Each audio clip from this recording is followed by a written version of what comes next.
ಸತ್ಯನ ತಿಳ್ಕೊಬೇಕಾಗಿದೆ.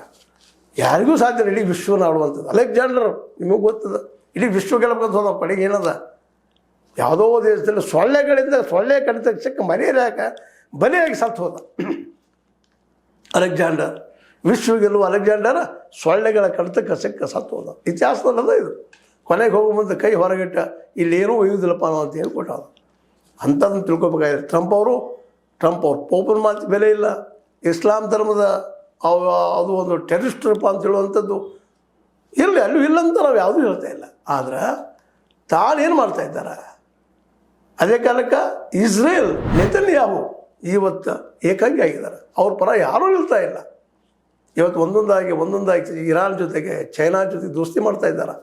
European union ಆಗಿರ್ಬೋದು, France ಆಗಿರ್ಬೋದು, ಅದೇ ಕಾಲಕ್ಕೆ ಗ್ರೇಟ್ ಬ್ರಿಟನ್ ಆಗಿರ್ಬೋದು, ಅನೇಕ ದೇಶಗಳು ಇವತ್ತೆಲ್ಲ ಒಂದೊಂದಾಗೆ ನಮಗಿದು ಒಳ್ಳೆಯವರದಾರಪ್ಪ, ನಮಗೆ ಇರೋದು ಬಿಡ್ತಾರಪ್ಪ ಇವರು, ನಮಗೆ ಕೂಡಿಸ್ಕೊಂಡು ಹೋಗ್ತಾರಪ್ಪ ಇವರು ಅಂತ ಕೂಡ್ತಾ ಇದ್ದಾರೆ. ಹೀಗಾಗಿ ಇವತ್ತು ಟ್ರಂಪ್ ಇದ್ದಂಥವರು ಎಲ್ಲವನ್ನೂ ಕಳ್ಕೊಂಡ ಪಾತಾಳ ಸೇರುವಂಥದ್ದು, ಹೇಳಿದಂಗೆ ಕೇಳುವಂಥ ಒಂದು ಅನಿವಾರ್ಯತೆಗೆ ಬಂದಾರೆ. ಇವತ್ತು ಇಸ್ರೇಲ್ ಸಹಿತ ಹೇಳಿದಂಗೆ ಕೇಳುವಂಥ ಪರಿಸ್ಥಿತಿ ಬಂದಿದ್ದಾರೆ. ಇಸ್ರೇಲ್ ಇರುವಂಥ ಇರಾನದ ಯುರೇನಿಯಂ ತೆಗಿಬೇಕು, ನಮಗೆ ಕೊಡಬೇಕು ಅಂತ ಮಾತಾಡ್ತಿದ್ರು.